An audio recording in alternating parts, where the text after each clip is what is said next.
Good morning. Thanks for the introduction, Richard. Indeed, now I'm here for the first time at a fintech summit. Before, I have been several times talking about real estate because I founded Lamudi a couple of years back. And so early this year, I joined TrueMoney. I'll tell you a little bit more about what we do, but before I go into that, I called my presentations Philippines in the age of digital finance. Why digital? In these conferences, we always talk about digital, right? And it always sounds as if digital will disrupt everything and change basically the face of the earth. But in reality, Philippines is still very much a physical market. In the Philippines, only cash is king. For all of the proliferation of QR codes now, all the talk about mobile wallets, all the investment in mobile wallets, in reality, if you look around, people are still massively transacting in cash, right? And the adoption of mobile wallets is very slow, particularly in comparison to, for example, China. And this is more so when you go to the province, right? Step outside of Metro Manila, go to Bicol, right? And there's hardly a 3G connection. We operate POS terminals around the Philippines, and we operate them on 2G because there is no reliable 3G connection in the country. So before we do away with cash and offline, it will be still a long road ahead. To cite Mark Twain, the reports of my death have been greatly exaggerated. The reports of the death of cash have been greatly exaggerated, and for the short term, physical payments, cash payments, the offline world will still be incredibly relevant in the Philippines.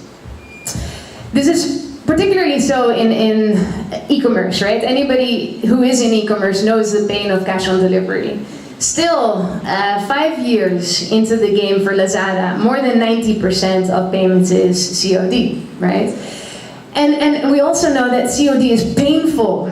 20 to 30% of cash on delivery payments fail at the door. So obviously there's a lot of excitement about mobile wallets, right? But in reality, still very much a cash economy. And why is that the case? It's, amongst others, one of the reasons is because we're a very unguarded country. In the Philippines, adoption of credit cards is extremely low. Only 3% of Filipinos has a credit card, which is the third lowest in the region. So Indonesia has 1%, Vietnam 1%, and the Philippines 3%. That's incredibly low compared to, for example, a market like the States. The debit card penetration is also very low. Only 27% of Filipinos has a bank account, right? So cash on delivery is still very much reality because people don't have a bank or a credit card account. Why is it that the bank penetration and credit card penetration is still so low? Because there are a lot of real-world obstacles. One of the first key obstacles, and anybody in fintech knows this, what Gary was talking about, is identity, right?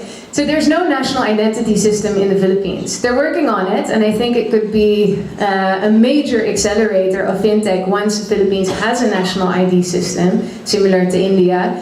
But for the meantime, there is no national ID. And so a lot of people can't even pass basic bank KYC requirements to open a bank account. Same with credit card. There is no credit history in the Philippines, which makes it very difficult for people to obtain a credit card. A second challenge for banking in the Philippines is high cost of servicing. Particularly the cost of servicing low-income people in remote areas is simply too high for a bank to make it worthwhile, right? You're not going to open up a branch in a remote island. And the third thing, and I think quite specific to the Philippines, is that there's relatively low trust in financial institutions. A lot of people feel a bank is not for me. A lot of people are simply intimidated to walk inside a bank and open a bank account. So there are a lot of challenges, right? And those challenges, those problems are a source of excitement because problems are business opportunities. So there's a lot of talk about fintech. fintech disrupting, fintech changing finance forever in the Philippines, right? And when we think about fintech, we always think about mobile wallets. We talk about blockchain, we talk about machine learning. And we tend to envision the future of fintech similar to where China is at. And I wanted to take the case of China because it's such an interesting contrast to the case of the Philippines. So China is pretty much 2 hours up north. Go there, go to Shenzhen, go to Beijing, and you will enter a paradise of mobile payments, right? In China, you can hardly survive with cash because every single transaction you do with your mobile phone. And not only in the malls, but down to the very small merchants. So you would get up in the morning, you would book a bike, an OFO bike with your QR code. By now, they're moving beyond QR codes into face recognition payments, right? So smile to pay solutions. So from one click to no click. In China, you operate your entire financial life within a single app, the super app, which is a model that every fintech in the world is trying to emulate. Think about Grab, right? Grab started with Grab Pay, now it's Grab Delivery, Grab Service. Eventually, they want you to be able to grab anything you need in your financial life. Alipay and WeChat did exactly that, right? So it started with e-commerce payments, but now you can get a loan, you can invest in money market funds, you can book food before you go to restaurants. You can order food before you go to the restaurant, in the restaurant, then you pay with your mobile app. So China developed a couple of super apps. And as a result thereof, the adoption of mobile payments went through the roof. So the projection is that by 2019, 85% of payments will be mobile payments. So there were a couple of ingredients that created the perfect storm for mobile payments in China, which I wanted to highlight. The first is very strong infrastructure. And important to remember because it contrasts to the Philippines. So I don't think you can read this chart, but let me highlight it for you. Something very interesting, it was sort of a new insight to me when I was working on this presentation is the varying degrees of debit and credit card penetration. So in the United States, you can't see it, but that's the top line. In the United States, people have on average 3 credit cards per person and 1 debit card per person. In China, it's the exact opposite. So in China, there are on average 3 or 4 debit cards per person and 0.3 credit card per person. Why is it relevant? So there's actually a negative correlation between credit card penetration and the adoption of mobile wallets. And why is that? Because when I transact with my credit card, I collect loyalty points, right? And because I collect loyalty points, I'm going to keep on transacting within that ecosystem. So a mobile wallet does not add much benefits in terms of user experience and or advantages versus a mobile wallet. So the switching cost is high. And if you look at the United States, what you see is that the adoption of mobile wallets, very strong credit card economy, but very low mobile wallet economy. So the adoption of mobile wallets in China has been extremely slow. Now, debit cards, though, on the other hand, have a very strong correlation with mobile wallets. And why is that? Because if I have a mobile wallet, I need to fund in my wallet, right? I need to put funds into my wallet. Look at the Filipino experience. Right now, if I want to top up my GCash or my Paymaya account, for example, I have to go to 7-Eleven, I have to take out cash, I have to go to the 7-Eleven, I have to put it in my wallet, right? So there's a lot of friction in the experience. But if you can connect your bank account to a mobile wallet, then you can automatically top up. So by connecting bank accounts to mobile wallets, you can automatically fund in and you remove the friction of funding in your wallet, which is an enormous accelerator for mobile wallets. The second key ingredient to the perfect storm in China was a massive launchpad. So e-commerce in China obviously went through the roof, right? I mean, e-commerce in China is something completely different from the States and Europe. So everybody, there were already billions of people transacting on Alipay and on WeChat, right? And the interesting thing is that these platforms, well, accumulated millions of people who were already transacting, and payments came last. Payments did not come first. Mobile wallets that tried to convert people to paying without a commerce use case have a difficult time scaling, and I think you see that with the telco wallets. But when people are already transacting and then you add a layer of mobile payments, then you facilitate the transaction that is already happening, and that is where you get traction. Particularly so for Alibaba. So I'm sure you know the story of escrow accounts. So Alipay solved a very painful problem in online transactions, because when I buy something from you and you're gonna send those goods to me, you have a chicken and an egg problem, because I can send the goods to you, but I'm not sure you're gonna pay me, or I pay you first, I'm not sure you're gonna send the goods to me, right? So to solve that trust problem, they introduced escrow. So now I pay into an escrow account, it holds the money until I receive the goods, and then it releases the money. So they solved the big problem, right? So first there was already a massive user base transacting, and then payments came on top of commerce, not first, it came last. And it solved the painful problem. So those were a couple of factors that helped accelerate payments, mobile payments in China. So, are we the next China? Are we? My honest opinion is we're not, right? Our market is very different. Whereas we expect mobile wallets and fintech to be all sexy, right? The reality is that it's still a long way removed. And why is that? Infrastructure in the Philippines is different. Yes, mobile penetration is growing, smartphones are growing, data is getting slightly better. But overall, go and look around, step outside of Manila, step outside of your office, and what you will see is a lot of people are still transacting with feature phones, or very, very, very basic smartphones, which can only accommodate what you call the toothbrush set of apps, right? So you can only have your Facebook and your YouTube, and anything else you will have to delete off your phone because there's no space on the phone, right? So are we close to really massively living our lives online in the mobile space? I think it will take some time. Secondly, as I pointed out, the penetration of debit cards is still very low. Only 27% of Filipinos actually has a bank account. So that still makes the problem of funding quite difficult, because there's still a lot of friction in putting money in your wallet, which allows you to transact through your mobile wallet. Third, I think in the Philippines we still lack that launchpad.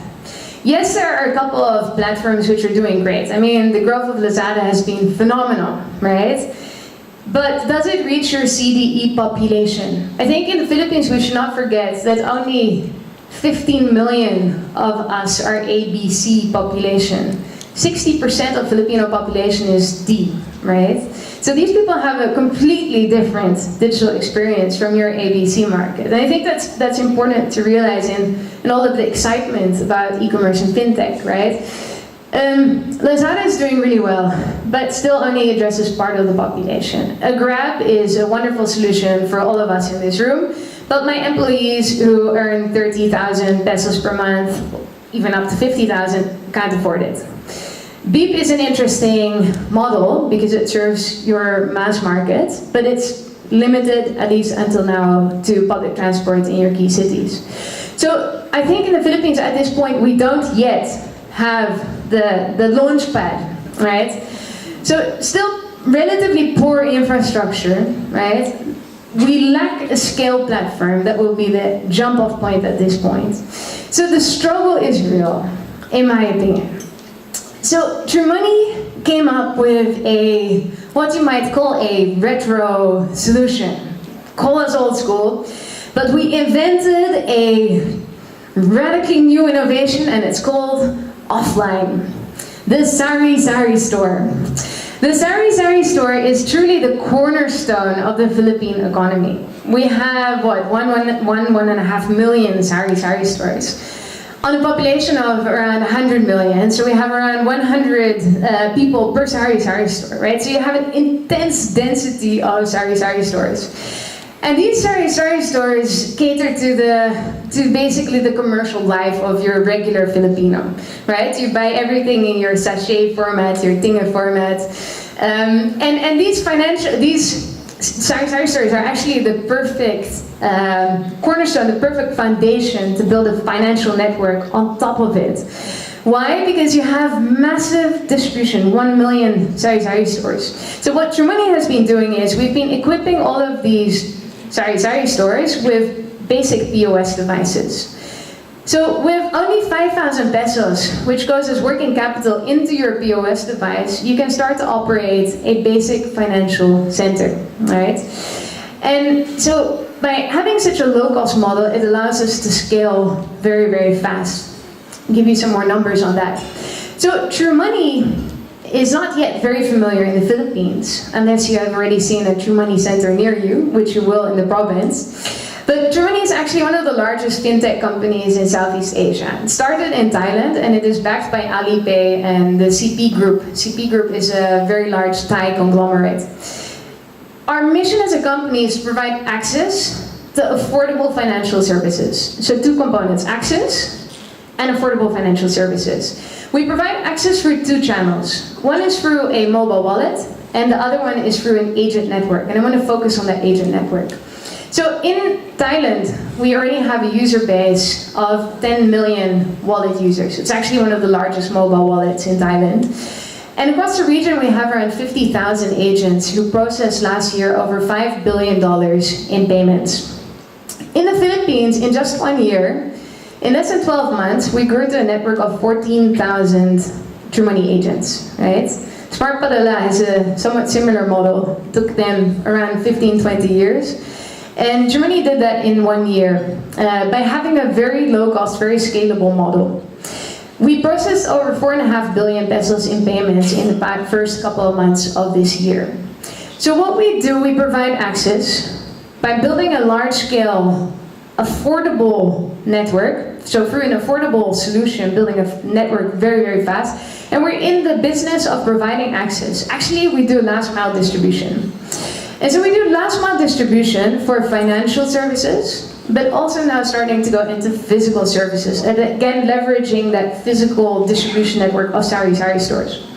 So we start with basic services such as mobile top-up, bills payments, remittance. Actually, we process way more bills payment than GCash and PayMaya together, right? So in that sense, physical is still extremely relevant.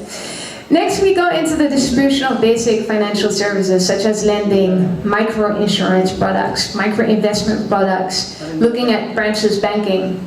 So if it is too expensive for a bank to set up a branch in, say, your Polillo Island or your Tawi-Tawi Island, can we offer financial services through our sari-sari store agents? Can these sari-sari store agents actually take money and deposit it into your bank account and also serve as an ATM and cash out money? In remote areas such as Palawan, we're actually starting to pay out payroll through our sari-sari store agents, similar to LBC. LBC also does this. So we can, in remote areas where people have manpower agencies, we actually pay out your salary through a sari-sari store agent. Next thing, we go into commerce.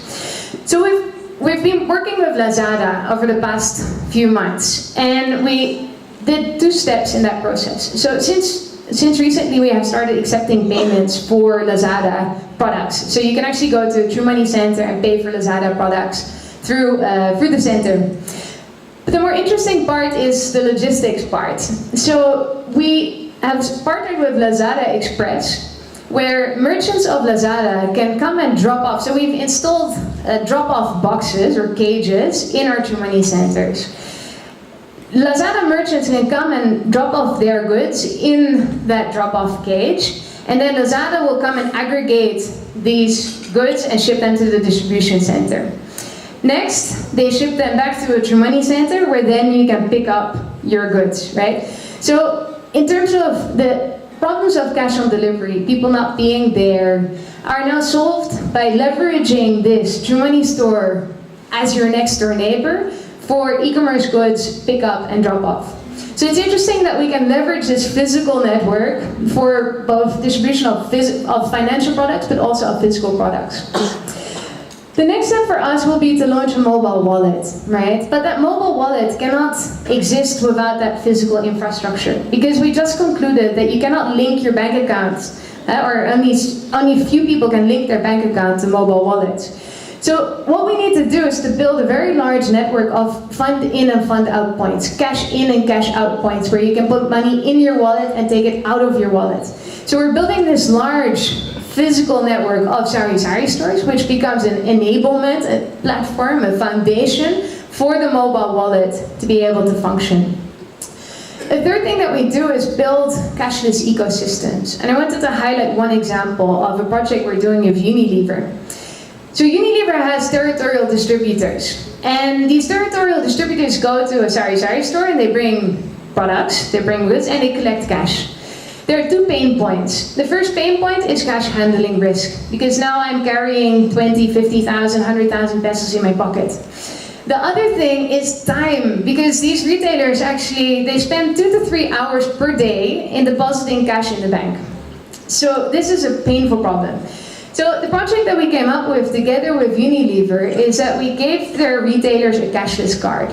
So they can go to any TrueMoney store around them. So there is a TrueMoney on every corner in that area. And they top up their wallet. When they pay the territorial distributor with their cashless card, they receive loyalty points. So this is important because you want to keep people within that cashless ecosystem.